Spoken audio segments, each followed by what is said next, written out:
So the big story from yesterday was the bombshell expose from the New York Post. Ugh, that's their words, not mine.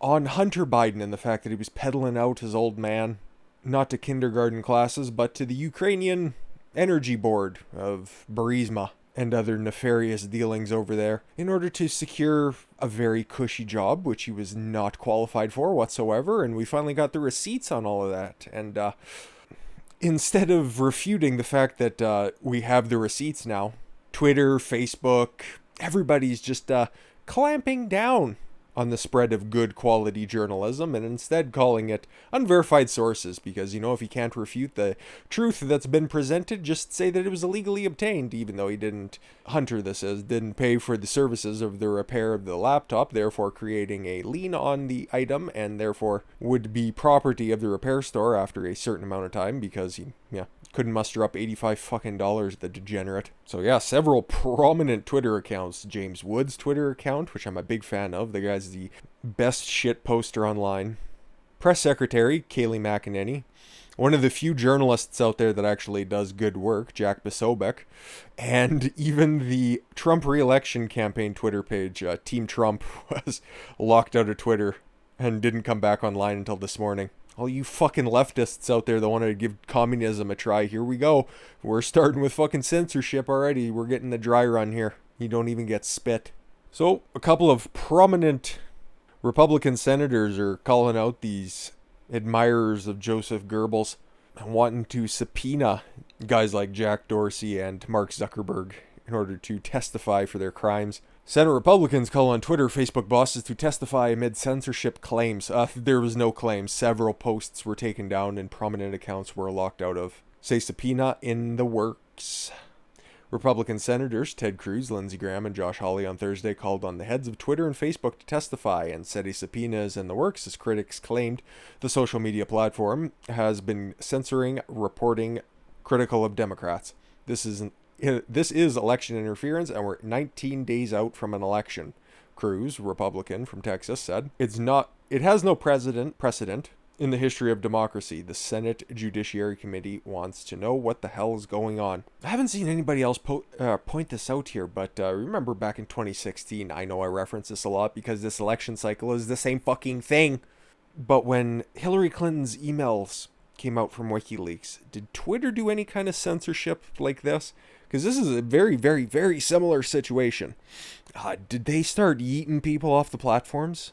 I couldn't find any evidence of this, and I really don't remember it actually happening, but they are really ramping this stuff up. So if Ted Cruz is saying this is election interference, that's unprecedented in history, you gotta take him at face value on this one, because the half of Canadians are right on this one. The Senate Judiciary Committee leaders announced that they will vote on a subpoena Tuesday for Jack Dorsey, the CEO of Twitter, to testify before a committee on Friday, October 23rd. Hawley said he hoped that the committee would vote on a subpoena Facebook CEO Mark Zuckerberg as well. And they aren't saying this here so far, but this is all in reference to tweeting out links to the New York Post's piece and pieces on the Biden family corruption. A Facebook spokesperson did not immediately respond to a request for comment, while Twitter declined to comment on the GOP's request to appear on Capitol Hill.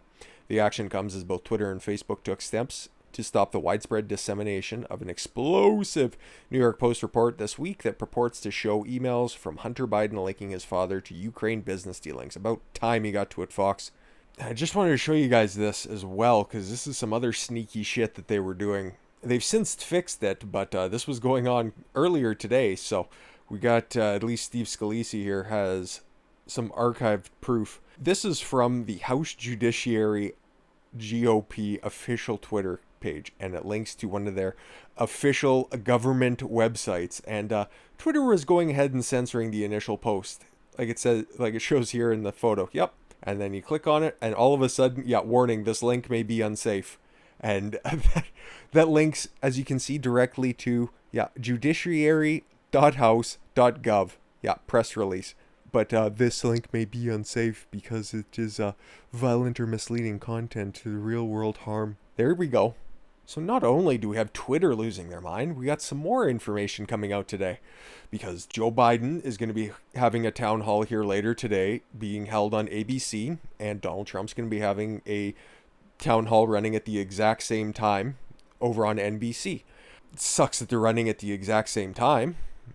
Sucks for Biden because he's going to get absolutely smoked in the ratings, but that's neither here nor there. We won't be able to talk about that tomorrow on Twitter. I'm sure that'll be the next thing to get censored. But because we can't censor like Twitter and Facebook do in real life, the fine paragons of moral superiority over at NBC have decided that they are going to use all their power in the most hilarious and disconnected ways. Top actors and showrunners ask NBC to move Donald Trump's town hall from slot opposite ABC's Joe Biden special. More than 100 writers, actors, directors, and producers are speaking out against NBC's plan to air a town hall with President Donald Trump tonight at 8 p.m., directly opposite the Joe Biden town hall on ABC. In an open letter to Comcast CEO Brian Roberts, NBC Universal's CEO Jeff Shell, and NBCU News Group's chairman Cesar Conde, the Hollywood heavyweights, are asking for Trump town hall to be shifted from the time slot. The list of those who signed the letter include the creator and cast of NBC's flagship drama, This Is Us, Law and Order SVU, stars executive producers Mariska Hargitay, as well as Aaron Sorkin, J.J. Abrams, Ryan Murphy, Greg Berlanti, Ava DuVernay, Seth MacFarlane, Damon Lindelof, Kenya Barris, Phil Lloyd, and Chris Miller, Adam McKay, Courtney Kemp, Tom McCarthy, Billy Porter, Seth Rogen, Ben Stiller, Allison Janney, Robert Kirkman, Julianne Moore, and Amy Schumer. A lot of those people I have no fucking idea who they are, and the ones that I do, I remember Seth Rogen not too long ago discussing his white privilege. Seth MacFarlane's been totally off the deep end for a long time, and Amy Schumer must have been feeling especially hangry today, or perhaps she got a angry voicemail from cousin Chuck about that stupid get naked and vote PSA. So what the fuck were they hoping to accomplish with this? Like, honestly, did they think that they were going to essentially cancel the president 19 days from a fucking election, that he's going to absolutely steamroll their precious hair sniffer and waiting because the world would be deprived of such great content over on ABC when Joe Biden listens and stumbles and looks and come on mans for a fucking hour? I will bet you right now there will be no mention of Hunter Biden over there tonight. And every attempt that Trump makes to bring up the situation with Hunter is going to be cut off right at the fucking knees. I don't know who's hosting this, but I'd assume it's probably Lester Holt. And he will probably just run over the president and immediately cut to a commercial break as soon as he starts to bring up emails, crack pipes. I'll lose my mind if he brings up anything to do with crack pipe, because that would be just the fucking peak of 2020. But honest to God, man, all of this shit is so fucking bizarre. Trying to cancel the president, and of course, this isn't anything new, but they've been trying to cancel his supporters, and now it's even getting to kids that can't even vote, because I've got an older story from a couple days ago here. High school student kicked out of virtual class for a Trump campaign banner at his home. He was attending a virtual class. Yeah, here, I'll just read the first couple of paragraphs here.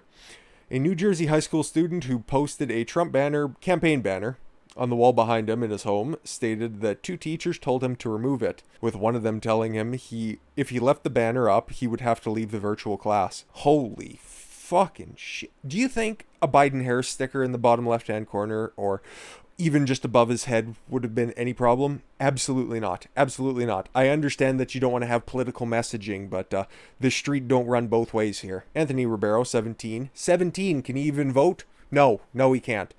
An honor student at Toms River High School North in Toms River, New Jersey. Oh, thanks for clarifying that, Ben.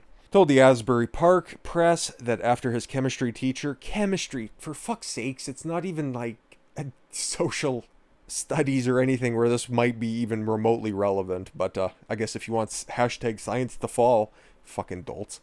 Gave the ultimatum on October 8th to either take down the banner or leave. Ribeiro waved goodbye. Oh, what a kid at 17 years old is more of a man than Ben Stiller and Seth Rogen.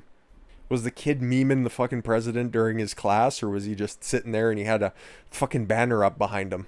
No, he was clearly he's a good student, so he was probably paying close attention, but somebody got triggered with their horn-ribbed glasses like, excuse me, sir, you're gonna have to take that down because that's triggering to our science class. Or if that's just not enough bizarre shit, I'm waiting for the Amy Coney Barrett hearings to be over, but we gotta bring this one up because Amy Coney Barrett uses the term sexual preference. Dems and the media flip out when Webster's dictionary redefines the term on the fly. On the left, we see the original definition for preference, definition of preference. It has the exact same definition. And then later that day, after the term sexual preference was deemed offensive and outdated, guess what got added the exact same day, within hours. It's offensive and outdated. I'll just give you some background. Hawaii Senator Mazie Hirono. We will get to her and her fucking bizarreness in a different video, but this has a lot to do with the overarching censorship narrative of this video. Is making all sorts of headlines after yesterday's SCOTUS nomination hearing of Amy Coney Barrett. She asks Barrett if she has ever sexually assaulted anyone, and that'll be, a clip in that video. Trust me, it's worth it. Prompted by nothing, but that wasn't enough. Hirono then goes on to claim that Judge ACB has used the term sexual preference instead of sexual orientation because it is an offensive and outdated term. They're new speaking us on the fly. Can you fucking believe it? You're implying in that statement that people's sexual proclivities aren't intrinsic to their being? You are being so judgmental with that statement, I can hardly believe it. Oh my fucking god. Who gives a shit? Go out. Go ask your gay friend in person, on Twitter, somewhere, if they ever had a problem with the term sexual preference. If they haven't heard this story, they might look at you like you're a little bit fucking stupid. But I will guarantee you, none of that has anything to do with... It's just so fucking bizarre. We're living in a time of extreme rewriting on the fly, where things that have absolutely nothing to do with being offensive are being called offensive because they want to control you with language. And what they really want to do is make everything that is so perverse normalized. They just want to break the chains of society by using postmodernist techniques, therefore creating more problems that only Democrats can solve, and the cycle continues anew. Because Democrats don't look for solutions. They just look for problems to fix, and then they can lord those over you so that you have to vote for them because they're the only ones with the solutions out there because we can identify the problems. And realistically, they've kind of run out of every significant problem because everything's kind of been dealt with. So then that leads us to our final example. And I thought that this one was pretty well decided. You don't sexualize children. Pedophilia is never acceptable on any level. I know, brave stance. I should work for the Daily Wire. But how about YouTube hopping in on the censorship wagon? They think that Twitter and Facebook has the monopoly on it right now. That's where all the big stories are happening right now. That's where all the hoopla is. So YouTube can come in and sneakily on the download just start yeeting people for more disgusting opinions, but it's not getting the mainstream press right now. Y'all know Sargon of Akkad, Carl Benjamin. You may have dissenting opinions about him, but he's been fairly on the level and quite consistent in his evolution of thoughts. And his video, Why Do SJWs Try to Normalize Pedophilia, has been removed off of YouTube. It is still on his library accounts and his BitChute accounts. And before doing this video, I just re-listened to it to see if there was anything that was a harassment, a threat, or a cyberbullying statement made, and nope. He was just going through a document describing how shit like love has no age and describing some really horrific shit from some government mandated papers that's being taught in schools, and going over everything that I've also listed in my personal cuties video that I did a few weeks back. And yeah, it got yeeted off the platform today. So everybody's getting in on this shit. Censorship is here, and it is getting so fucking blatant, and they aren't even trying to hide it. They aren't even really trying to make up a good lie for it this time. It's just, yeah, you're making fun of the Bidens, so you're out. You're trying to call out some shit that we're eventually trying to normalize in the form of pedophilia. You're out. Trump banner, you're gone. President, yeah, you're gone. You've said some things. What things? Fuck it. We'll just misconstrue them anyways and make you seem like a racist, sexist, misogynist, homophobe. If y'all don't speak out, this is going to be the future. And I have a tremendous amount of faith in the United States electorate to make the right decision in a very, very short amount of time. 19 days according to Fox, so if you can vote early, feel free to. If you want an absentee ballot, absolutely.